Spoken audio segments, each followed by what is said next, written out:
Hinskule. Jah. Kuule, ma kuulsin, et sul on stance kitsamaks läinud, mis värk on?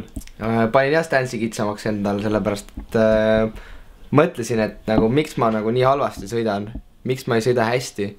Eelmine aasta lõpus juba hakkasin mõtlema, miks ma kukun nii palju, miks ma trikid välja tule nii, nagu ma tahan, et nad tuleksid. Ja muutsin stance'i sellepärast, et seda siis nagu, seda parandada, seda viga, mis mul oli. Olen palju trenni teinud ja olen lihasmassi kasvatanud ja sellel hooajal olen valmistunud kõvasti siis, et kõik trikid, mis ma teen, ka tuleksid välja, et ma ei kukuks enam. Ega sellest on see, et stance on kitsam. Et trikid lihtsalt tuleksid välja ja maanduksid ära kõik.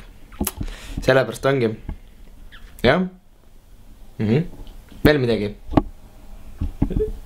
Mis su näoga juhtunud on? Mis mõttes mu näoga juhtunud on? Mis tal viga on? See või? See oli nalja pärast jah, Priidu mingi kuradi mandi-sandi asi, et no ma ei tea, mis värk seal on. Aga muu on nagu normaalne. Vunt seal on natuke kasvatanud, aga noh, ega seal sõjaväes väga ei lasta. See on muutunud jah.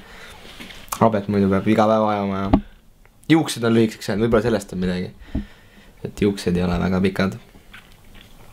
Jah, no nii on. Veel midagi? On mingi küsimus?